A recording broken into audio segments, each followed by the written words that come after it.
السلام علیکم ورحمۃ اللہ وبرکاتہ، نحمدہ ونصلی علی رسولہ الکریم، اما بعد فاعوذ باللہ من الشیطان الرجیم، بسم اللہ الرحمن الرحیم، رب اشرح لی صدری ویسر لی امری واحلل عقدۃ من لسانی یفقہوا قولی۔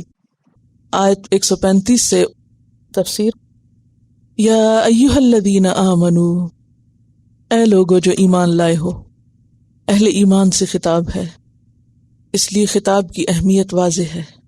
ایمان کو جگایا جا رہا ہے، ایمان کا ذکر کر کے پکارا جا رہا ہے۔ یا ایھا الذین آمنوا، کونوا، ہو جاؤ، قوامین، قائم رہنے والے۔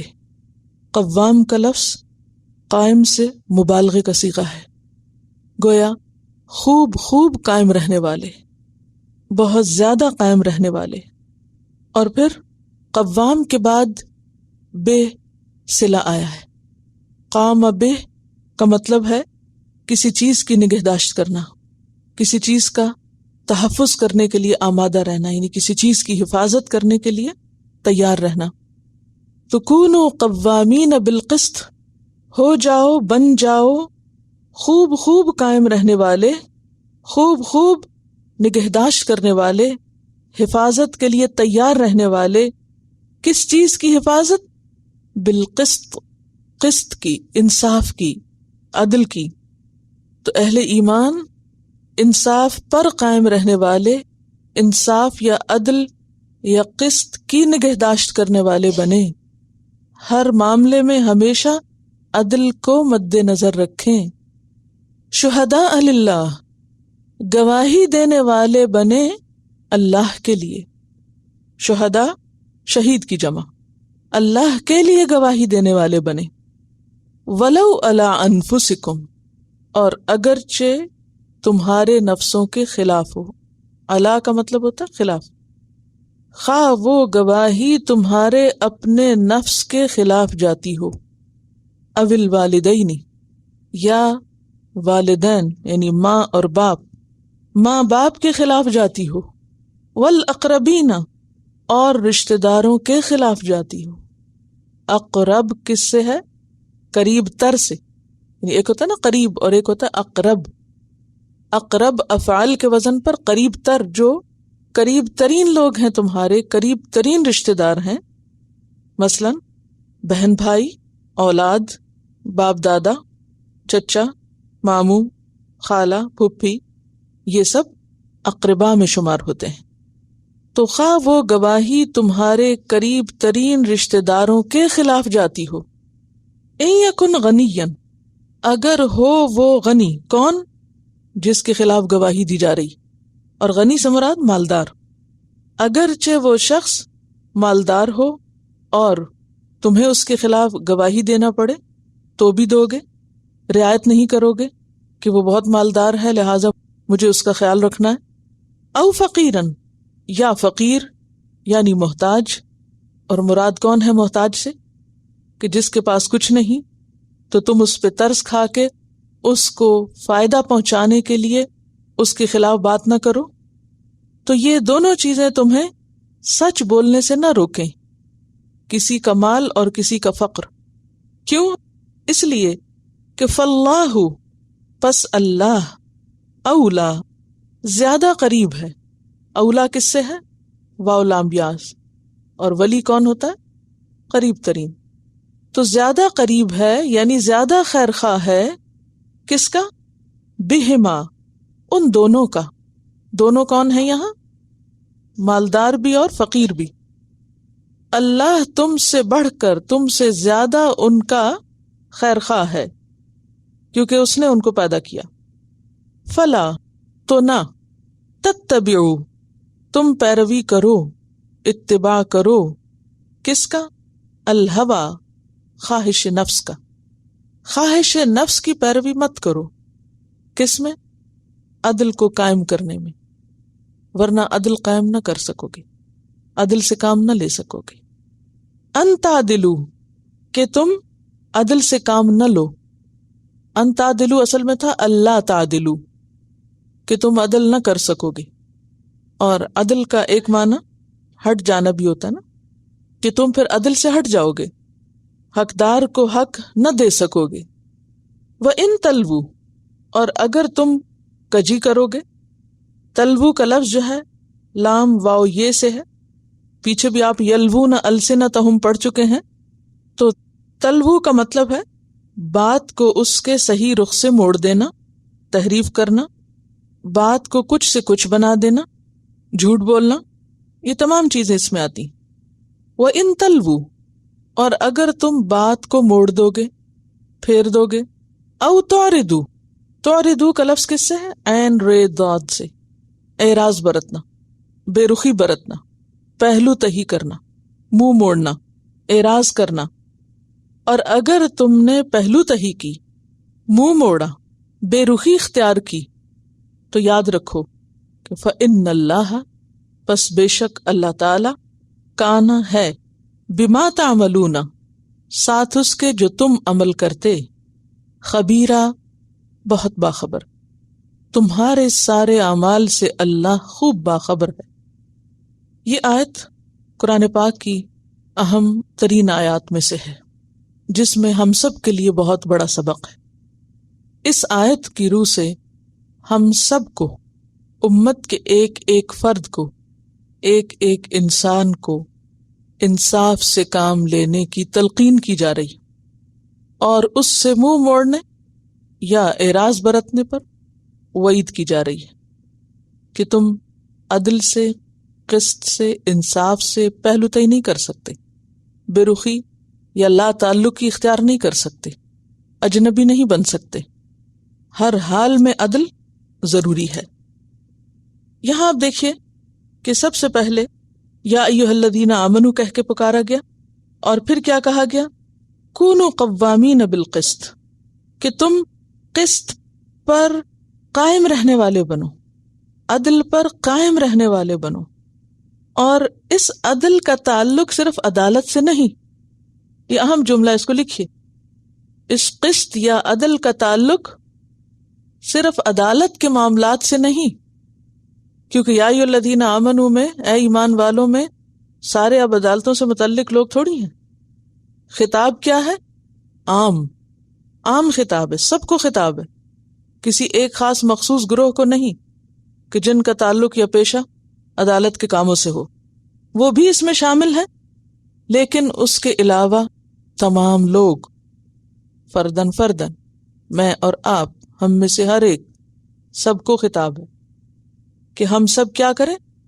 عدل سے کام لیں، دنیاوی معاملات میں بھی، اپنے گھروں میں بھی، باہمی تعلقات میں بھی، تجارت میں بھی، لین دین میں، یعنی زندگی کے تمام معاملوں میں، اور سب کے ساتھ، اپنے ساتھ بھی، اپنے عزیزوں کے ساتھ بھی، غیروں کے ساتھ بھی۔ حتیٰ کہ قرآن پاک میں ایک جگہ پر آتا ہے وَلَا يَجْرِمَنَّكُمْ شَنَآنُ قَوْمٍ عَلَىٰ أَلَّا تَعْدِلُوا اعْدِلُوا هُوَ أَقْرَبُ لِلتَّقْوَىٰ، کہ کسی قوم کی دشمنی تمہیں اس بات پہ آمادہ نہ کرے کہ تم عدل سے کام نہ لو، یعنی اپنے ساتھ تو کرو گے ہی، دشمنوں کے ساتھ بھی کرو گے، کسی کی دشمنی تمہیں اس بات پہ نہ اکسائے کہ تم عدل سے کام نہ لو۔ اعدلوا، عدل کرو، کیوں؟ ہوا اقرب للتقویٰ، وہ تقوی کے قریب ترین ہے، قریب ترین ہے تقوی کے۔ عدل کے بغیر تقوی ممکن ہی نہیں، اور تقوی ہی عدل کو قائم کرنے کا سبب بنتا ہے۔ تقوی نہ ہو تو عدل نہیں ہو سکتا۔ اور پھر خصوصی طور پر آپ دیکھیے کہ شہداء للہ کی بات جب کہہ دی تو اس سے پتہ چلتا ہے کہ یہ کام تمہیں خالصتاً اللہ کی خاطر کرنا ہے۔ گویا عدل اس وقت ہو سکتا ہے جب انسان اللہ کو حاضر و ناظر سمجھے، جب اس کو یہ پتا ہو کہ اس کے دل، اس کے اقوال، افعال، ہر چیز پر اللہ نگران ہے۔ جیسا کہ آپ نے سورۃ النساء کے شروع میں پڑھا، ان اللہ کان علیکم رقیبا، بے شک اللہ تم پر نگرانی کر رہا ہے، وہ دیکھ رہا ہے، وہ باخبر ہے۔ اور پھر عام طور پر ہوتا کیا ہے کہ انسان اپنی ذات کے معاملے میں تو بہت عدل چاہتا ہے کہ اس کو اس کے سارے حقوق ملیں، لیکن جب حقوق دینے کی باری آتی ہے تو انسان اس پر کوئی نہ کوئی تعویل کر لیتا ہے، کسی دوسرے کا قصور بتا کر اپنی ذمہ داری سے فرار حاصل کرتا ہے کہ میں اس کے ساتھ انصاف اس لیے نہیں کر سکتا کہ وہ میرے ساتھ ایسا اور ایسا کرتا ہے. تو یہ عدل کے قیام کے خلاف ہے. اگر کوئی آپ کے ساتھ عدل نہیں کر رہا، جسٹ نہیں، تو آپ کو تب بھی حق نہیں کہ آپ جواب میں ظلم شروع کر دیں. اگر کوئی اپنا فرض نہیں پورا کرتا تو آپ کے پاس جواز نہیں کہ آپ بھی اپنا فرض چھوڑ کے بیٹھ جائیں.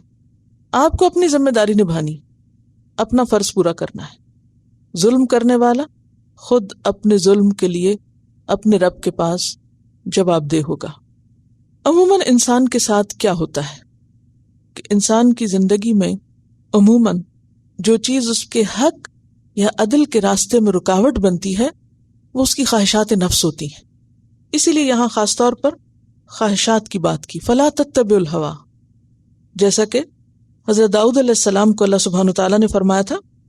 سورۃ صاد میں آتا ہے، سورۃ صاد کی آیت نمبر 26 میں کہ فاحکم بین الناس بالحق، کہ لوگوں کے درمیان حق کے ساتھ فیصلہ کرو، ولا تتبع الہوی، خواہش نفس کی پیروی نہ کرنا، فیضلک عن سبیل اللہ، وہ تم کو اللہ کے راستے سے روک دے گی. تو عدل کے راستے میں رکاوٹ کیا چیز بنتی ہے؟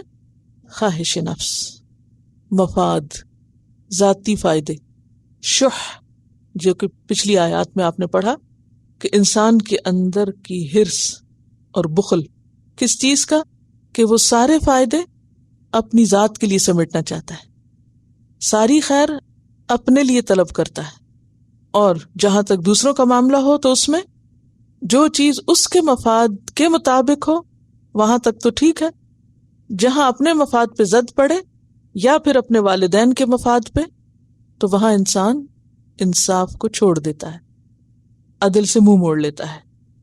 تو یہاں کیا کہا جا رہا ہے کہ شہداء للہ، اس معاملے میں خواہش نفس کو نہیں بلکہ اللہ کے حکم کو اور اللہ کی نگرانی کو مد نظر رکھو کہ وہ دیکھ رہا ہے، اس نے حساب لینا ہے، تمہارا معاملہ اس کے ساتھ ہے. اسی لیے صرف یہ نہیں کہا کونوا قوامین بالقسط، ساتھ ہی کیا کہا؟ شہداء للہ، اللہ کے لیے گواہ بنو، یعنی کسی انسان کے لیے نہیں، اپنے مفاد یا کسی کے مفاد کے لیے نہیں، بلکہ اللہ کے حکم کی صداقت کے اظہار کے لیے. اللہ کے حکم یعنی اللہ نے جو حکم تمہیں دیا اس کی تصدیق کر رہے ہو، اس کو مانتے ہوئے، اس کا حکم سمجھ کر. کیونکہ عام طور پر ہم دیکھتے ہیں کہ زندگی میں لوگ کامیابی کس کو سمجھتے ہیں، کس چیز کو کامیابی سمجھا جاتا ہے؟ کہ انسان کا جو اپنا ذاتی مفاد ہے وہ کسی طرح پورا ہو جائے. عموماً ہم کب خوش ہوتے ہیں؟ سوچئے، غور و فکر کیجئے، ہم کب خوش ہوتے ہیں؟ جب ہماری مرضی پوری ہوتی ہے تبھی خوش ہوتے ہیں نا، یا ہمیں کوئی فائدہ پہنچتا ہے. اس کے برعکس کب خوش نہیں ہوتے؟ جب ہماری مرضی کے خلاف کوئی کام ہو یا ہمارا کوئی نقصان ہو. ٹھیک ہے نا؟ اچھا، اب یہ جو حرص ہوتی ہے نا انسان کے اندر، ذاتی مفاد کی ترجیح، بعض اوقات اس حد تک بڑھی ہوئی ہوتی ہے کہ انسان اس کے حصول میں دوسروں کے حقوق کو بھی پامال کر جاتا ہے. اپنی ذات کی خوشی کی خاطر کیا کرتا ہے؟ دوسروں کے حقوق کو پامال کر دیتا ہے. کیا مطلب پامال کرنے کا؟ دوسروں کا حق مار دیتا ہے. جبکہ اصل کامیاب کون ہے؟ کہ جو لا ضرر ولا ضرار کے قاعدے پر عمل کرے، نہ کسی کو تکلیف دے اور نہ تکلیف اٹھائے. مسلمان کی پہچان کیا ہے؟ کہ اس کے ہاتھ اور زبان سے دوسروں کو تکلیف نہ ہو. اسی کو عدل کہتے ہیں نا، کہ آپ کسی کو نقصان نہ دیں. لیکن عموماً انسان کب نقصان دوسرے کو دیتا ہے؟ جب وہ دوسرے کے مفاد کو پیچھے چھوڑ کر اپنے مفاد کو آگے کر دیتا ہے. یا پھر نمبر 2، اپنے بعد کس کے مفاد کو آگے کرتا ہے؟ ماں باپ کے یا بہن بھائیوں کے یا خون کے رشتوں کے، اور باقی لوگوں کے ساتھ انصاف کا معاملہ نہیں کرتا. پھر آپ دیکھیے کہ یہاں پر صرف اتنا بھی نہیں ہے کہ تم عدل سے کام لو، بلکہ عدل کے راستے میں جو بھی کوئی چیز رکاوٹ بنے اس کی پرواہ نہ کرو، خواہ وہ رشتہ داری بنے، خواہ وہ کسی کا مالدار ہونا بنے، کیونکہ عموماً جن لوگوں کے پاس مال زیادہ ہوتا ہے وہ مال کے رعب سے یا مال کی قوت سے کیا کرتے ہیں؟ فیصلے اپنے حق میں کرانے کی کوشش کرتے ہیں، یا کسی اتھارٹی کی وجہ سے۔ فرمایا کہ نہیں، خواہ کوئی مالدار ہو تو اس کے مال کی پرواہ نہ کرو۔ بعض اوقات ہم کسی پہ ترس کھا کے کہ ہائے غریب ہے، اگر میں نے اس کے خلاف گواہی دے دی تو یہ تو اور مارا جائے گا، چلو اگر میری گواہی سے اس کو کوئی فائدہ پہنچتا ہے تو فائدہ پہنچا دیتے ہیں اس کو۔ نہیں، نہ کسی پہ ترس اور نہ کسی کا روب انسان کو حق بات کہنے سے نہ روکے۔ آسان نہیں ہے، یہ بہت مشکل ہے، لیکن مطالبہ یہی ہے۔ یا ایھا الذین آمنوا کہہ کے طلب یہی کیا جا رہا ہے کہ یہ تمہیں کرنا ہوگا، یہ تمہارے ایمان کا حصہ ہے۔ اور پھر خصوصاً خواہش نفس۔ پھر ایک اور چیز ہے کہ بعض اوقات انسان جب ناانصافی کرتا ہے تو وہ یہ نہیں کہتا کہ میں ناانصافی کر رہا ہوں کیونکہ میں ناانصاف ہوں، کوئی بھی یہ نہیں کہتا۔ کسی بھی ظلم کرنے والے سے، کسی بھی ناانصافی کرنے والے سے آپ پوچھیں تو وہ کبھی بھی نہیں مانے گا کہ وہ ناانصافی کر رہا ہے یا وہ ناانصاف ہے یا ظالم ہے۔ ایسا کیوں ہوتا ہے؟ اس کی خاص وجہ یہاں بتائی گئی کہ انسان بات کے اندر ہیر پھیر کر دیتا ہے، تلوو کا طریقہ اختیار کرتا ہے، لیم بِأَلْسِنَتِهِمْ، بات کو موڑ دیتا ہے، بات کو بدل دیتا ہے، بات کی تعویل کر دیتا ہے، بات کو کچھ سے کچھ بنا دیتا ہے، حقیقت کو موڑ دیتا ہے۔ اس تعویل سے اپنے آپ کو بھی سیٹسفائی کر لیتا ہے اور دوسروں کو بھی مطمئن کر لیتا ہے۔ یعنی اگر کوئی شخص کبھی کسی کو یہ احساس دلائے کہ دیکھو تم انصاف نہیں کر رہے، یہ ظلم ہے یا زیادتی ہے، تو وہ ماننے کی بجائے عموماً کیا کہتا ہے؟ فوراً تعویل کر دے گا، یہ مجبوری ہے، یہ مشکل ہے، یہ وجہ ہے، یہ پریشانی ہے، یہ بات یوں نہیں یوں ہے، اس کا قصور ہے، اس کا قصور ہے، اور پھر مطمئن ہو جاتا ہے اور ظلم وہیں کا وہیں رہتا ہے۔ ایک اور طریقہ عام طور پر کیا ہوتا ہے کہ انسان اپنے سامنے ظلم ہوتا دیکھتا ہے، ناانصافی کو دیکھتا ہے، لیکن اس سے بے پرواہی برتتا ہے۔ اس کی آنکھوں کے سامنے سب کچھ ہو رہا ہوتا ہے لیکن وہ خاموشی اختیار کرتا ہے۔ کیوں خاموش ہو جاتا ہے؟ مجھے کیا پڑی، میں کیوں کروں، میں کچھ نہیں کہہ سکتا، وہ جانے، ان کا کام جانے۔ مثلاً بعض اوقات آپ اپنے کسی کام کی جگہ پر ہیں، آپ دیکھتے ہیں کہ مالک جو ہے وہ امپلائی کے اوپر ظلم کر رہا ہے، آپ دیکھ رہے ہیں ظلم، لیکن آپ خاموشی اختیار کیے ہوئے۔ ایسے موقع پر جب کسی کے اوپر صریح ظلم ہوتے ہوئے دیکھا جائے تو کیا کرنا چاہیے؟ خاموشی؟ یہاں خاموشی کی اجازت نہیں دی جا رہی، آپ خاموش نہیں رہ سکتے، کیونکہ آپ ایک منکر کو دیکھ رہے ہیں، ایک برائی کو دیکھ رہے ہیں، ایک غلط کام آپ کے سامنے ہو رہا ہے۔ تو غلط کام اگر کوئی بھی کر رہا ہو تو ہمارا فرض کیا بنتا ہے؟ کیا کریں؟ خاموشی اختیار کر لیں؟ میں کچھ نہیں کہہ سکتا، خود نپٹیں اپنا معاملہ، نہیں کر سکتے، خاموشی اختیار۔ کیوں؟ جو برائی دیکھے کیا حکم ہے اس کے لیے؟ ہاتھ سے روکے، اور خاص طور پر جب اس کے اندر طاقت ہو۔ ہاتھ سے نہ روک سکے تو کیا کرے؟ زبان سے منع کرے، اور اگر زبان سے بھی نہیں روکنے کی ہمت تو دل میں اس کو برا جانے، اور اگر وہ دل میں بھی برائی نہیں، کسی ظلم کو دیکھ کر دل میں بھی کوئی تکلیف نہیں، تو پھر تو ایمان ہی کوئی نہیں۔ اور یہاں تو خطاب پھر ایمان والوں سے ہے نا، پھر تو کچھ بھی نہیں بچا۔ تو یہاں پر کیا کہا جا رہا ہے کہ اگر تم نے بات موڑی توڑی، ان تلوو او توردو، یا تم نے پہلو تہی اختیار کی، اجنبی بن گئے، یا تم نے خاموشی اختیار کر لی، لا تعلق ہو گئے معاملے سے، تو پھر کیا ہے؟ فَإِنَّ اللَّهَ كَانَ بِمَا تَعْمَلُونَ خَبِيرًا، جو تم کر رہے ہو اس کو اللہ خوب جانتا ہے۔ یاد رکھو، اللہ کی پکڑ سے بچ نہیں سکتے۔ ایمان انسان کو اتنا حساس بنا دیتا ہے کہ وہ اپنی ذات کے معاملے میں تو عدل قائم کرتا ہی ہے، وہ کسی پر بھی ظلم ہوتے دیکھے تو بے حس نہیں ہو سکتا، خاموش نہیں رہ سکتا، لا تعلق نہیں ہو سکتا، معاملے سے الگ نہیں ہو سکتا۔ جہاں تک اس کا بس چلے وہاں وہ ضرور انٹرفیئر کرتا ہے اور اس ظلم کو ختم کرنے کی کوشش کرتا ہے۔ نبی صلی اللہ علیہ وسلم نے فرمایا انصر اخاک ظالما او مظلوما، اپنے بھائی کی مدد کرو خواہ وہ ظالم ہو یا مظلوم ہو۔ کسی نے پوچھا کہ مظلوم کی مدد تو سمجھ آتی ہے، ظالم کی مدد کیسے ہو؟ کیا فرمایا؟ اس کو ظلم سے روک کر اس کی مدد کرو۔ عام روزمرہ زندگی میں ہم قریب سے شروع کرتے ہیں۔ مثلاً آپ دیکھیں کہ ایک ماں کی حیثیت سے اگر آپ اپنے دو بچوں کے بیچ میں لڑائی دیکھیں، بچے لڑتے ہیں نا آپس میں، بہن بھائی لڑتے ہیں، تو کیا فرض بنتا ہے آپ کا؟ جاؤ لڑو، ٹکرے لگاؤ ایک دوسرے سے، جو مرضی کرو، مجھے تو کوئی پرواہ نہیں۔ کر سکتے ہیں آپ، کرنا چاہیے، عموماً نہیں کرتے ایسے موقع پر۔ اب یہ جو قوامین بالقسط ہے نا، یہ جو قوام کا لفظ آیا ہے انتہائی مبالغے کا، یہ بہت شدت ہے اس بات میں، یعنی یہ ایسا حکم ہے جس میں تاکید ہے، تاکید کی بات ہے یہ کہ تمہیں یہ کرنا ہی ہوگا، اس کے کیے بغیر گزارا ہی نہیں، ورنہ پوچھ ہے تمہاری۔ اور یہ نہیں کہ یہ صرف چند لوگوں کی بات ہے کہ ہاں کسی عدالت میں جج ہو تو اس کے اوپر فرض عائد ہوتا ہے، یا کسی خاندان میں کوئی بڑا ہو تو صرف اس پر فرض عائد ہوتا ہے۔ ہر شخص جہاں جہاں جس چیز کی ہمت رکھتا ہے، جو اس کے بس میں ہے، جہاں تک وہ یہ کر سکتا ہے، اس کے اوپر ذمہ داری۔ پھر جو چیز بس سے باہر ہو وہ ایک الگ چیز ہے نا۔ آپ اپنے بچوں میں جب دیکھتے ہیں کہ باہم کچھ گڑبڑ ہے تو آپ کا فرض بنتا ہے کہ آپ کیا کریں؟ عدل قائم کریں۔ اور عدل کیسے؟ کہ جو بھی غلط ہے اس کو اس کی غلطی بتائی جائے۔ اور بعض اوقات لڑائی میں دونوں طرف ہی غلطی ہوتی ہے تو دونوں کو بتایا جائے، دونوں کو ہی سمجھایا جائے۔ اگر آپ لا تعلق ہو جائیں گے معاملے سے تو کیا ہوگا؟ بڑھتی جائے گی نا۔ اب بعض اوقات آپ دیکھیں کہ جائیدادوں کے معاملے میں بہن بھائیوں کے جھگڑے کہاں تک پہنچ جاتے ہیں؟ عدالتوں تک۔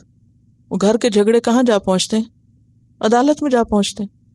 پھر اسی طرح آپ دیکھیں کہ صرف اولاد میں نہیں بلکہ بہن بھائیوں میں، کون سا خاندان ایسا ہے کہ جہاں بہن بھائیوں کی مشکلات نہ ہوں؟ اکثر لوگ یہ شکوہ کرتے نظر آتے ہیں کہ بہن بھائیوں میں اتفاق نہیں، اور ایک ملے گا تو وہ دوسرے کی زیادتی کا ذکر کرے گا، دوسرا ملے گا تو وہ تیسرے کی زیادتی کا ذکر کرے گا۔ یہ ایک عام فنامنا ہے نا ہماری سوسائٹی میں۔ اب اس میں کیا کرنا چاہیے؟ صرف سن کے بیٹھ جانا چاہیے؟ یا اگر ہمیں نظر آ رہا ہے کہ جو شکایت کر رہا ہے غلطی بھی اسی کی ہے، اور ہمیں سمجھ آ رہا ہے، اللہ ہمیں سمجھ دے رہا ہے، تو ہم صرف اس لیے کہ چونکہ ہمارا اس شخص سے کوئی مفاد وابستہ ہے، مثلاً یہ کہ وہ مالدار ہے اور ہماری مدد کرتا ہے، یا یہ کہ وہ کسی اور طرح ہمارے کام آتا ہے، تو اب ہم اس کے احسان کے بوجھ تلے دبے ہوئے ہیں، لہٰذا ہم حق بات اب کہہ ہی نہیں سکتے۔ ہم اب اس کو کیسے سمجھائیں؟ اگر ہم نے اس کو سمجھایا تو کیا ہوگا؟ وہ ناراض ہو جائے گا، اور ناراض ہوگا تو پھر کیا ہوگا؟ یہ جو اس سے فائدہ مجھے پہنچ رہا ہے وہ نہیں پہنچے گا، لہٰذا ہم چپ ہو جاتے ہیں۔ اب ایسی خاموشی کی یہاں اجازت نہیں دی جا رہی، اعراض نہیں برت سکتے۔ اس کا یہ مطلب نہیں کہ انسان دوسرے کے ساتھ روڈ ہو، بدتمیزی سے بات کرے، لیکن حق بات کرنا لازم ہے، خواہ اپنے خلاف بات آ رہی ہو۔ اور اپنے خلاف بات میں حق کے اوپر رہنا کیا ہے؟ مشکل ہے تو جنت آسان ہے حاصل کرنا۔ ہماری خواہش تو بہت بڑی ہے، لیکن اس کے لیے قیمت ہم کچھ بھی دینے کو تیار نہیں۔ ہمیشہ یہ ہونا چاہیے کہ جب کوئی بھی آپ کے پاس کسی ایک کی شکایت لے کر آئے تو آپ لازماً دوسرے کا نقطہ نظر بھی جانیں، کیونکہ ہر شخص اپنے مفاد میں بات کرتا ہے، اور وہ دوسرے کے خلاف شکایت ہوتی اس وقت ہے جب کوئی اپنے آپ کو حق پہ سمجھتا ہے اور دوسرے کو ناحق سمجھتا ہے۔ تو اسے بتایا جائے کہ یا تو تم مجھ سے شکایت نہ کرو، اور اگر تم مجھ سے شکایت کر رہے ہو تو اس لیے کہ میں تمہارا مسئلہ حل کروں، تو پھر اس کا طریقہ یہی ہے کہ مجھے دوسرے سے بھی رجوع کرنا پڑے گا، کیونکہ کوئی بھی شخص صرف ون سائیڈڈ بات سن کر اگر اپنا اوپینین بناتا ہے تو وہ کیا کرتا ہے؟ غلط کرتا ہے، ٹھیک ہے نا؟ اور اگر وہ آپ سے فیصلہ نہیں چاہ رہا یا کچھ بھی، لیکن ویسے ہی اپنا بوجھ ہلکا کر رہا ہے، تو ایسی صورت میں بھی فرض بنتا ہے کہ آپ اس کی بھلائی میں اس کی خیرخواہی کریں۔ بعض اوقات یہ ہوتا ہے نا کہ کچھ رشتے میں بہت پیارے ہوتے ہیں، اس میں والدین ہیں، کیونکہ آگے اللہ تعالیٰ نے فوراً والدین کا ذکر کیا، والدین ہیں۔ ہم سمجھتے ہیں کہ اگر ہم نے والدین کے خلاف بات کر دی تو یہ ان کے ادب کے خلاف ہو جائے گی، یہی چیز مانی ہوتی ہے نا۔ اور والدین کو ہم کیسے دکھ پہنچائیں، چاہے وہ غلط کہہ رہے ہیں، چاہے وہ زیادتی کر رہے ہیں، لہٰذا والدین ہے تو ہمیں ماننا ہے، یہ بھی غلط ہے۔ والدین کی اطاعت کا حکم کس نے دیا؟ اللہ نے دیا، لہٰذا والدین کے خلاف جانے کا حکم بھی کون دے رہا ہے؟ ہاں، بات عدل کی ہو، انصاف سے ہٹی ہوئی پھر نہ ہو، ٹھیک ہے نا۔ اب مثلاً آپ دیکھ رہے ہیں کہ آپ کی والدہ یا آپ کے والد آپ کی کسی بہن بھائی پر یا آپ کی کسی بھابھی وغیرہ پر کوئی زیادتی کر رہے ہیں، عموماً خاندانوں میں اسی قسم کی زیادتیاں ہوتی ہیں نا، اور آپ دیکھتے ہیں کہ قصور میری والدہ کا ہے، میری بھابھی کا کم ہے، ماں کا زیادہ ہے، تو ایسی صورت میں ہم یہ سوچیں کہ چونکہ یہ تو میری ماں ہے اس لیے وہ صحیح کرے یا غلط کرے، چونکہ ماں ہے اللہ نے مجھے حکم دیا میں اس کی عزت کروں، تو یہ عزت کے خلاف ہے، احترام کے خلاف ہے کہ میں ماں کو سمجھاؤں یا ماں کو احساس دلاؤں کہ تم یہاں پر غلط ہو۔ نہیں، جب بات کرنا ہوگی تو پھر خواہ خلاف والدین کے جائے تو بھی کرنا ہوگی، کیونکہ انصاف کا معاملہ یا عدل کا معاملہ نازک بہت ہے۔ ظلم جو ہے وہ قیامت کے دن اندھیرے بنے گا انسان کے لیے، الظلم ظلمات یوم القیامہ، قیامت کے دن اندھیرے بن جائے گا، اور اس دن پھر انسان کا کوئی والی وارث مددگار نہ ہوگا۔ اگر کسی پر بھی زیادتی ہوئی، دنیا میں ہم نے کسی کو تکلیف پہنچائی اس کا حق مار کے، تو دنیا میں ہو سکتا ہے دوسرا شخص صبر کر جائے، نہ بولے، نہ مطالبہ کرے کسی چیز کا، لیکن قیامت کے دن تو حدیث میں آتا ہے اگر ایک بے سینگ بکری کو سینگ والی بکری نے سینگ مار دیا تو ان کو بھی زندہ کر کے بدلہ دلوا کے پھر اس کے بعد انہیں ختم کیا جائے گا۔ کیا کہا گیا قیامت کے دن کو؟ بدلے کا دن۔ پہلا تعارف ہی اس دن کا ہے، مالک یوم الدین۔ اور کس چیز کا بدلہ؟ حقوق کا بدلہ، کہ کسی بھی صاحب حق کو اس کا حق دلوانا، یہی عدل ہے۔ سب سے پہلے تو خود دینا، اور اگر خود احساس نہیں تو کوئی احساس دلائے تو اس وقت اعتراف کر لینا۔ یہ کیا ہے؟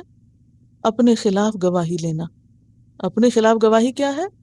اپنی غلطی کا اقرار کر لینا کہ ہاں واقعی یہ میری زیادتی ہے، یہ میرا قصور ہے، یہ میری کوتاہی ہے، اور میں اس پر دوسرے سے معافی مانگتا ہوں۔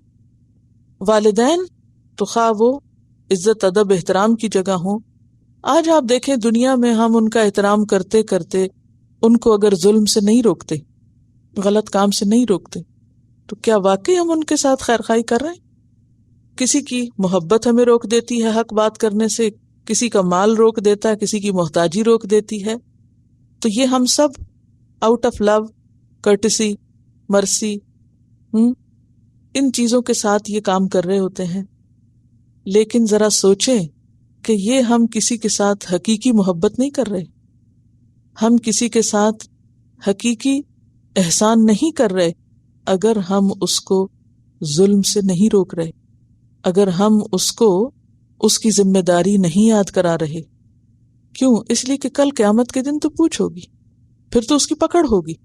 تو ہم نے تو اپنوں کو ہی ڈبو دیا۔ دنیا میں خون کے رشتے اور محبتیں اور یہ چیزیں ہمیں روکتی ہیں نا دوسروں کو بتانے سے کہ تم غلط ہو، یا اپنے ذات کے ساتھ جو ہمیں محبت ہے تو ہمیں ایکسپٹ کرنے سے روکتی ہے کہ میں غلط ہوں۔ آج غلطی کا اقرار نہ کرنا، آج غلطی کو نہ سننا، آج دنیا میں غلطی کا مداوع نہ کرنا، اس کا ازالہ نہ کرنا، کل قیامت کے دن کس کے لیے نقصان دہ ثابت ہوگا؟ خود اپنے لیے، اپنے پیاروں کے لیے جن سے ہمیں محبت ہے۔ جب ہم ان کو نہیں پکڑتے ظلم سے تو ہم انہی پہ ظلم کر رہے ہوتے ہیں، کیونکہ ان کا ظلم انہی کے اوپر پڑنے والا ہے۔ اور ویسے بھی آپ کو معلوم ہے کہ مظلوم کی جو بد دعا ہے یا جو اس کی آہ ہے وہ تو فوراً پہنچتی ہے اللہ تک۔ بعض اوقات کسی کا روب ہوتا ہے، دبدبا ہوتا ہے، یا اس کا ایک خوف ہوتا ہے، اس وقت ہم نہیں کہہ سکتے۔ تو ایسی صورت میں ان سب چیزوں کا علاج کیا ہے؟ ایمان کی مضبوطی۔ جب انسان کا ایمان مضبوط ہوتا ہے تو اس کے دل میں اللہ کے سوا دوسروں کا خوف کم ہونے لگتا ہے۔ جب اللہ کی محبت حقیقی معنوں میں بڑھ جاتی ہے تو پھر دوسری محبتیں اس کے تابع ہو جاتی ہیں، اور اس کے بغیر عمل مشکل ہے۔ تقویٰ کس چیز کا نام؟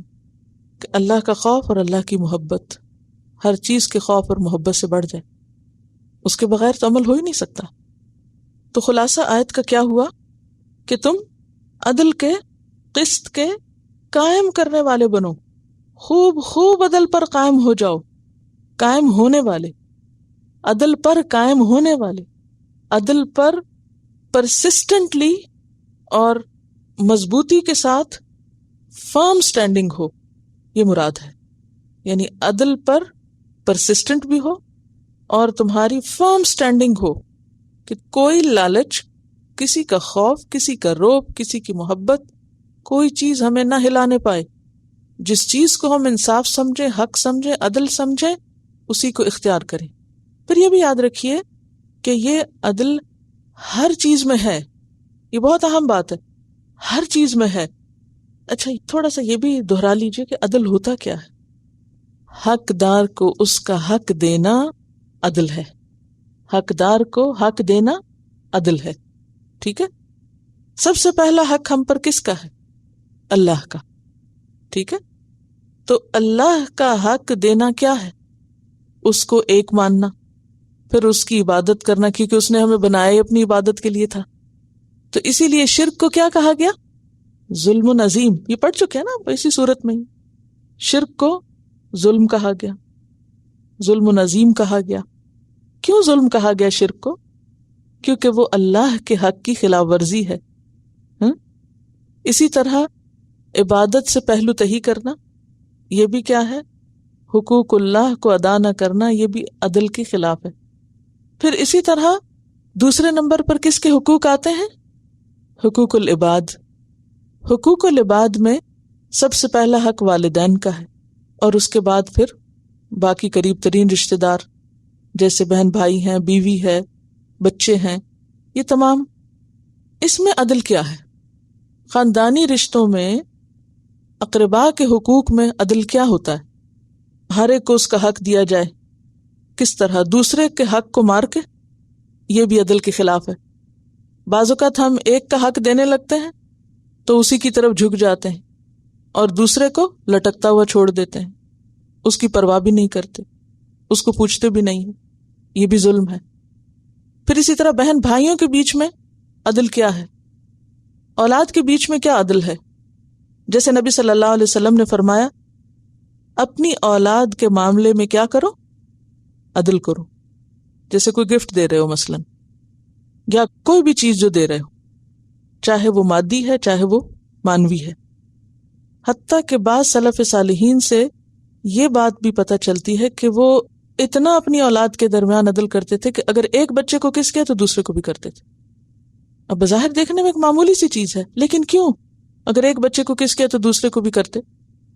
عام طور پر جب ماں باپ اگر ایک بچے کو اٹھا کے گود میں رکھتے ہیں یا ایک کو بہت اہمیت دیتے ہیں یا ایک کو بہت پیار کرتے ہیں تو اس کا نتیجہ کیا ہوتا ہے؟ دوسرے جیلس ہو جاتے ہیں، دوسرے ماں باپ سے دور ہونے لگتے ہیں، یا بدگمانی کا شکار ہو جاتے ہیں، یا ان کے اندر انفیریورٹی کمپلیکس ہو جاتے ہیں، احساس کمتری ہو جاتے ہیں کہ ہمارے ماں باپ نے تو ہمیں پوچھا ہی نہیں. اور یہ بچپن کے غم جو ہیں پھر وہ شخصیت کا ایک حصہ بن جاتے ہیں.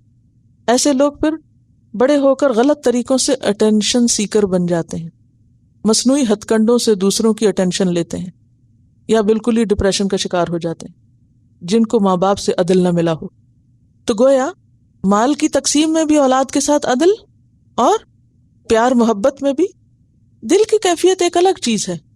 بعض اوقات ہوتا ہے نا چھوٹے بچے جو ہوتے ہیں وہ زیادہ اچھے لگتے ہیں کیونکہ چھوٹا ہوتا ہے بچہ اور وہ توجہ زیادہ لیتے ہیں. تو آپ نے دیکھا ہوگا بعض اوقات ایک بچہ ہوتا ہے نا تو دوسرا پیدا ہو جاتا ہے. اب ماں کی توجہ عام طور پر کیا ہوتی ہے؟ چھوٹے کی طرف زیادہ ہو جاتی. یہاں بھی عدل سے کام لینا چاہیے. میری جو بڑی بیٹی اس کا دوسرا بچہ ہو تو میں نے اس کو خاص ایک نصیحت کی. میں نے کہا کہ تم نے چھوٹے کو یہ کہہ کے نہیں پکارنا میرا بچہ، دوسرے کو کہنا تمہارا بھائی، کہ اس کو یہ احساس نہ ہو کہ ماں میری نہیں رہی، ماں اس کی ہو گئی ہے اور وہ اس کو اٹھا رہی ہے میرا بچہ کہہ کے. میں نے کہا منہ سے یہ لفظ نہیں بولنا کیونکہ وہ انسیکیور ہو جائے گا. اور یہاں سے پھر بھائیوں کے درمیان جیلسیز اور وہ چیزیں مائیں ڈیولپ کر دیتی ہیں انکانشیسلی.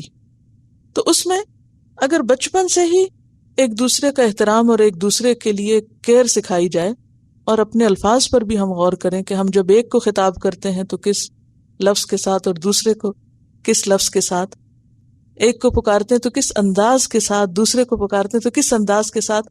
حتیٰ کہ جج کے لیے یہ کہا گیا کہ جب عدالت میں چاہے مجرم ہو، چاہے مدعی ہو، چاہے گواہ ہو یا جو بھی ہو، جب تک فیصلہ نہ ہو، دلائل پورے نہ ہو جائیں، تو جب وہ پکارے تو ہر ایک کو ایک لہجے سے پکارے، خواہ اس کو ذاتی طور پہ پتہ بھی ہو کہ یہ مجرم ہے، لیکن جب تک مجرم کا جرم ثابت نہیں ہو جاتا تو آواز میں بھی فرق نہیں آنا چاہیے، لہجے میں بھی فرق نہیں آنا چاہیے، انصاف کے خلاف ہوگا۔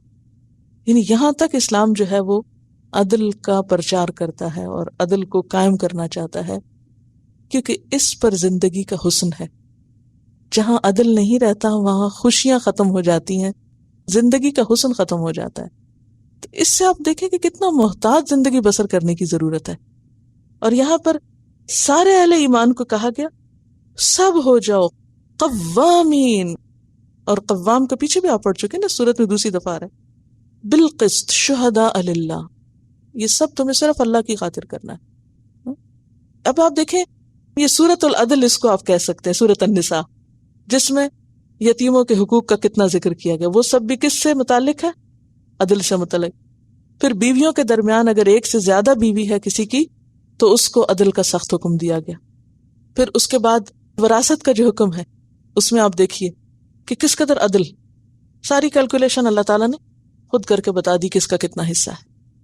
اور پھر جنرلی عدل کی بات کرتے ہوئے اختتام پر پھر ایک شدید تاکیدی حکم کہ عدل سے کام لینا ورنہ سخت پکڑ ہوگی۔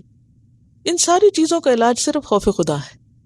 جب انسان کے اندر اللہ کا ڈر پیدا ہو جاتا ہے نا تو پھر وہ تعصب سے بھی اوپر اٹھ جاتا ہے، ظلم زیادتی ان سب چیزوں سے، کیونکہ وہ کر اللہ کے لیے رہا ہوتا ہے نا، وہ کسی مفاد کے لیے نہیں کر رہا ہوتا۔ اصل میں اس میں ڈیٹیل بہت انشاءاللہ آگے ایک اور جگہ پر آئے گا، ان اللہ یأمر بالعدل والاحسان وایتاء ذی القربی، وہاں پر انشاءاللہ اس موضوع کو پھر دہرا لیں گے۔ کئی دفعہ قرآن پاک میں عدل کی بات آتی ہے، چونکہ یہ سورۃ النساء تھی اور پھر خاص طور پر ساری سورت کا مرکزی مضمون جو ہے وہ عدل ہے، تو یہاں پر مزید تاکید کی گئی۔ آخری چیز جو یہاں پر منشن کرنا چاہوں گی وہ ہے ماحول کے ساتھ عدل، اللہ کے ساتھ، بندوں کے ساتھ، اور بندوں میں چاہے کوئی رشتہ دار ہو یا غیر ہو، مسلمان ہو یا کافر ہو، کوئی بھی ہو، اور پھر انوائرمنٹ کے ساتھ، ماحول کے ساتھ۔ وہ کیسے؟ ماحول کے ساتھ ظلم کیا ہے؟ پولوشن، ویسٹ، اور جانوروں کے ساتھ ظلم نہ ہو، یعنی انسانوں کے بعد جو اگلا درجہ وہ جانوروں کا ہے۔ آپ کو معلوم ہے نبی صلی اللہ علیہ وسلم نے جانور کو ذبح کرتے ہوئے کیا حکم دیا؟ چھری تیز کرو، فَلْيُرِحْ ذَبِيحَتَهُ، چاہیے کہ وہ اپنے ذبیحہ کو راحت پہنچائے، ایسی چھری استعمال نہ کرو کہ جانور کو تکلیف پہنچے۔ اور یہ ایک طویل باب ہے، الگ چیپٹر ہے کہ جانوروں کے ساتھ کس کس طرح رحم سکھایا گیا۔ پھر اسی طرح باقی ماحول کے ساتھ، کیوں؟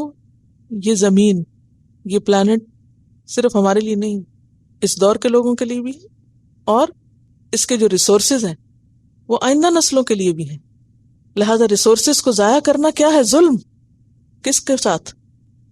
جب آپ پانی ضرورت سے زائد پھینکتے ہیں، ضائع کرتے ہیں، تو اس وقت بھی آپ ظلم کر رہے ہوتے ہیں۔ بے وجہ بجلی جلا کر بھی ظلم کرتے ہیں، بے وجہ کھانا پھینک کے ضائع کر کے ویسٹ، وہ بھی ظلم کر رہے ہوتے ہیں۔ اور سوچئے نا، یہ تو ہمارے روزمرہ زندگی کے معاملات ہیں جن میں ہمیں قوامین بالقسط، عدل پر قائم رہنا ہے۔ ماحولیات کو خراب کرنا، خواہ وہ پڑھنے والا کلاس روم کا ماحول ہو یا پھر وہ کسی پارک کا ماحول ہو کہ کوئی نہیں دیکھ رہا، پھینک دو کچرا، یہاں تو کوئی جرمانہ کرنے والا نہیں، لہذا جو بھی چاہو کر لو۔ نہیں، مومن کس سے ڈرتا ہے؟ قانون سے نہیں، وہ اللہ سے ڈرتا ہے، کیونکہ آخر میں کیا کہا؟ فَإِنَّ اللَّهَ كَانَ بِمَا تَعْمَلُونَ خَبِيرًا، جو کچھ بھی تم کر رہے ہو اللہ اس کی خبر رکھتا ہے۔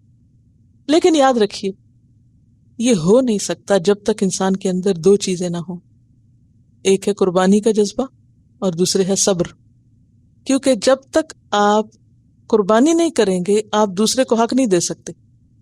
مثلا ماں بچے کو کب سنبھال سکتی ہے؟ جب وہ اپنی نیند اور اپنے آرام کو قربان کرتی۔ بیوی شوہر کو کب خوش رکھ سکتی ہے؟ جب وہ اپنی مرضی کو قربان کرتی ہے۔ اسی طرح والدین کو آپ کب راضی کر سکتے ہیں؟ جب آپ اپنی مرضی کو قربان کریں گے یا اپنے کسی حق کو چھوڑیں گے۔ اسی طرح دوسروں کو آپ راحت یا آرام کب پہنچا سکتے ہیں؟ جب آپ خود تکلیف اٹھائیں گے. تو اس کائنات کے اندر اللہ نے ایک میزان قائم کیا ہے. سورۃ الرحمن میں اس کو بہت اچھی طرح واضح کیا گیا ہے، اور ساتھ ہی تاکید کی گئی کہ اللہ تطغوا فی المیزان، اس میزان کے اندر سرکشی پیدا نہ کرنا. تو یہ ہمارے فرائض میں سے ہے، ایمان کا حصہ ہے اس زمین پر عدل پر قائم رہنا اور عدل کو قائم کرنا. ماحولیات سے متعلق کچھ چیزیں اور کچھ عدل ہی سے متعلق روزمرہ زندگی سے جو واقعات ہیں. بسم اللہ الرحمن الرحیم. ایک کتاب ہے گڈ نیوز، 2 رائٹرز نے لکھی ہے، اور یہ دونوں بہت ہی ایکٹیو لوگ ہیں in charity, in working for the people. تو ان کی بک میں انہوں نے جو پہلا پرنسپل بتایا ہوا ہے وہ ہے making money like the bee who makes the honey without harming the flower. مطلب کہ جب شہد کی مکھی جب شہد بناتی ہے تو پھول سے نیکٹر لیتی ہے، مگر ایٹ دا سیم ٹائم پھول کو ہارم نہیں کرتی. تو اس طرح سے ہمیں فائدہ اٹھانا چاہیے کہ ہم اپنا کام بھی کریں، اپنا فائدہ بھی لیں، اور اس کے ساتھ ساتھ اپنے ماحول کو خراب نہ کریں. تو اس میں انہوں نے اگزامپلز دی ہوئی تھیں ایک کانفرنس کی جو کہ 2000 میں ہوئی تھی، state of the world conference, اور اس کے اندر ڈفرینٹ طرح کے لوگوں نے پارٹیسپیٹ کیا تھا. فلانتھروپسٹ بہت جو خرچ کرتے ہیں فار گڈ کازز، پیپل جیسے فار انسٹنس باڈی شاپ کی جو فاؤنڈر ہے وہ، اس طرح سے ڈفرینٹ بزنسز، ڈفرینٹ کارپوریشنز وغیرہ کے اونرز، فاؤنڈرز، ان سب نے اس میں پارٹیسپیٹ کیا تھا. From religious leaders to all sorts of people had participated in this conference. اور ان کا یہی ایم تھا کہ how to help each other develop such ways جس سے ہم لوگ فائدہ بھی اٹھائیں and at the same time اپنی انوائرمنٹ کو ہارم نہ کریں. کیونکہ جو ہم لوگ دیکھتے ہیں کہ فار انسٹنس کوئی بھی بزنس ہے، کوئی انڈسٹری ہے، تو اس میں اوور کنزمپشن کی وجہ سے، کیونکہ ہم لوگ نے پروڈکٹ زیادہ بنانا ہے تاکہ ہمارا فائدہ ہو، اس میں دنیا کو بھی نقصان ہو رہا ہے، لوگوں کو بھی نقصان ہو رہا ہے. تو اوور آل نقصان زیادہ ہو رہا ہے بنسبت فائدے کے. تو اس میں بتایا ہوا تھا ایک عورت کا جس نے تقریباً 30 سال پہلے ایک اپنا بزنس اسٹیبلش کیا تھا، ایک ریسٹورینٹ بنایا تھا فلاڈیلفیا میں، اور اس نے یہ پرنسپل رکھا تھا کہ my business has to be a beautiful business. اور اس بزنس میں میں نہ ہی تو لوگوں کو ہارم کروں گی، جو آئیں گے میرے پاس میں ریسٹورینٹ میں کھائیں گے ان کو ہارم نہیں کرنا، میں نے اپنے امپلائیز کو ہارم نہیں کرنا، اسی طرح سے جہاں سے میں چیزیں لے رہی ہوں اس کو بھی ہارم نہیں کرنا. تو ایک ایگزامپل دی ہوئی تھی کہ 1990s میں جب میڈ کاؤ ڈیزیز ہوا تھا تو اس میں بہت ہی بروٹلی پگز کو کنزیوم کیا جا رہا تھا، کیونکہ پگز کو ان کی فیڈ بنا کر کاؤز کو کھلائی جاتی تھی. تو اس نے کہا کہ یہ تو اٹس اگینسٹ مائی پالیسی، اور اس نے سوچا کہ اگر میں میٹ پروڈکٹس ہٹا دوں گی تو میرا بزنس بہت ہی ڈاؤن چلا جائے گا. مگر کہتی ہے کہ initially I had from this and I kept silent, but then I felt as I was cheating myself, I was cheating my consumers, I was cheating everyone. تو اس نے پھر اپنے ریسٹورینٹ میں سے سب کچھ ہٹا دیے، پورے میٹ پروڈکٹس ہٹا دیے. لوگ بہت ہی کیوریس ہوئے کہ ایسے کیوں کیا. تو پھر اس طرح اوور آلموسٹ 10 years اس کو لگے کہ پراپر فارمرز کو ڈھونڈے جو کہ اس کو پراپرلی میٹ پرووائڈ کریں. اور اس میں جو ہے اس کا اتنا لاس ہوا، مگر at the same time after 10 years now she is making $5 million a year. اور یہ ایک کیفے ہے، it's not a big restaurant, it's an ordinary cafe. She is making $5 million per year. اور اس $5 million سے کہتی ہے کہ I have so much money that I don't want to travel so much. I have everything that I want. Yet at the same time she lives on top of her cafe. Cafe کے بالکل ساتھ رہتی ہے، مطلب کہ اپنے business کے ساتھ ساتھ، اور کہتی ہے کہ I don't want too much property. I don't want to leave much for my children because they have everything. میں کتنا کھاؤں گی، کتنا لوں گی. تو اس نے کیا شروع کیا کہ اپنے ریسٹورینٹ میں ایوری ویک 6 بچوں کو لاتی ہے from the local high school. ان کو ٹرین کرتی ہے کہ کس طرح سے ہم لوگ نے پراپرلی کنزیوم کرنا ہے، پراپرلی سوسائٹی کو آفر کرنا ہے چیزیں. اور اسی طرح سے وہ ایئرلی ایک اسٹوڈنٹ کو اسکالرشپ دیتے ہیں $1,000 کی. اور اسی طرح سے ڈفرینٹ ان کی پروگرامز کرتے ہیں to educate the people. And at the same time their policy remains the same کہ make money like the bee who takes a nectar from the flower but at the same time does not harm the flower. اسی طرح سے ایک اور business کا mention کیا ہوا تھا who provide wood for furniture industries. تو ان کا بتایا ہوا تھا کہ انہوں نے پوری فیملی نے بہت لارج ایریاز آف لینڈ کو پہلے بائی کیا، اور اس میں جو ہے کیونکہ ہم لوگ سب جانتے ہیں کہ جب درختوں کو کاٹتے ہیں تو وائلڈ لائف جو ہے اٹس گوئنگ ایکسٹنکٹ، کتنے جانور جو ہیں وہ بالکل ختم ہوتے جا رہے ہیں. تو انہوں نے یہ پالیسی بنائی کہ جتنے ہم لوگ ٹریز کٹ کریں گے اس سے ڈبل ہم نے گرو کرنے ہیں، اتنا پرٹیکولر جو ہمارا پروفٹ ہوگا اس کو کرنا ہے ہم لوگ نے، تاکہ ہم لوگ اور ٹریز کو اگا سکیں. تو اس میں پتہ چلا کہ over time of around 20 years جو بیورز اینڈ بیجرز کی پاپولیشن تھی وہ ڈبل ہو گئی. اسی طرح سے اتنے جانور جو وہاں سے جا رہے تھے وہ واپس آ گئے، کیونکہ جانوروں کے جب گھر جاتے تو دے امیگریٹ، تو واپس آ گئے سارے کے سارے.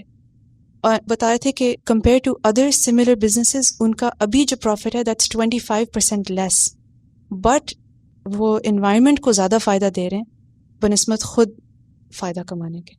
تو خود نقصان اٹھا کر دوسروں کے لیے فائدہ، نہ صرف انسانوں کے لیے but at the same time جانوروں کے لیے، ماحول کے لیے، دنیا کے لیے اوور آل. تو گویا آپ عدل پر قائم نہیں رہ سکتے جب تک آپ کے اندر پیشنس نہ ہو، جب تک آپ کے اندر قربانی کا جذبہ نہ ہو، جب تک آپ بعض اوقات اپنے حق کو کم کر کے آپ دوسرے کو حق نہ دیں. کیونکہ اگر ہر شخص صرف حق کی ڈیمانڈ شروع کر دے کہ مجھے پہلے ملے تو میں دوسرے کو دوں گا، تو پھر اس طرح کبھی بھی کچھ درست نہیں ہو سکتا. دنیا میں بھی انسان خود دیکھ لیتا ہے، یعنی ظلم ایسی چیز ہے کہ جس کا نتیجہ فوراً دنیا میں بھی سامنے آ جاتا ہے. یعنی چاہے کوئی قومی حیثیت میں ظلم کر رہا ہو یا پھر انفرادی حیثیت میں ظلم کر رہا ہو، کیونکہ مظلوم کی جو دعا ہوتی ہے وہ اللہ تعالیٰ فوراً سنتا ہے. جی یہاں پر ایک چیز شروع کی گئی تھی الہدا میں کہ پیپرز کو جو پوچھتے ہیں آپ وہ الگ ڈالیں اور جو پلاسٹک کی بوٹلز ہیں ان کو الگ ڈالیں. کچھ لوگوں نے خیال رکھا بھی، لیکن کچھ لوگوں نے اس چیز کو اہمیت نہیں دی اور پرواہ نہیں کی، اور جس بن میں جو چاہا پھینک دیا، خیال ہی نہیں کیا، کیونکہ عادت ہی نہیں ہے نا، ہر چیز ایک ہی جگہ پھینکنے کی عادت ہے، لہٰذا اس پہ کون کانشیس ہو کہ اچھا کون سی چیز کہاں ڈالنی ہے.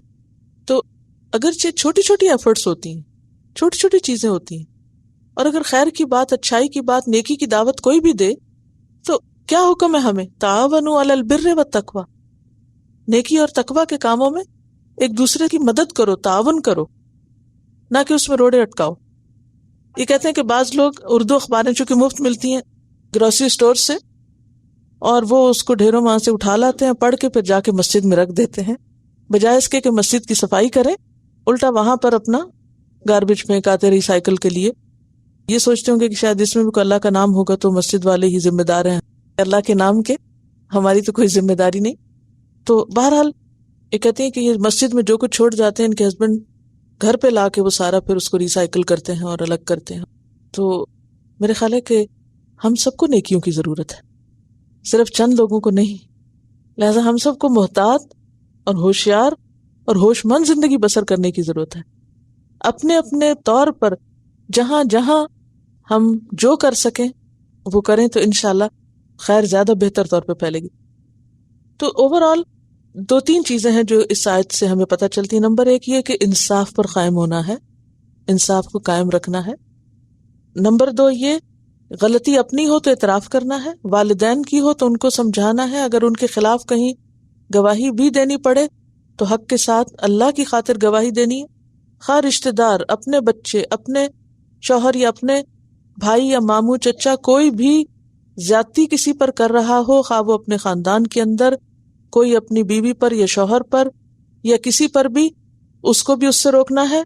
پھر کسی مالدار کا مال اور کسی غریب کی غربت انصاف کے راستے میں رکاوٹ نہ بنے، ہماری خواہشات نفس راستے میں رکاوٹ نہ ہو، تعویلوں سے کام نہیں لینا، ظلم ہوتے دیکھ کر لا تعلق نہیں ہونا، ظلم دیکھ کر، کسی کے ساتھ بھی زیادتی دیکھ کر لا تعلق نہیں ہونا کہ میں کچھ نہیں کر سکتا، مجھے نہیں پتا، یہ نہیں کرنا. اور ہم جو کچھ بھی کریں گے، چھوٹی ایفرٹ یا بڑی، وہ اللہ کی نظر میں ہے. وآخر دعوانا ان الحمد للہ رب العالمین. سبحانک اللہم وبحمدک نشہد ان لا الہ الا انت نستغفرک ونتوب الیک. السلام علیکم ورحمۃ اللہ وبرکاتہ.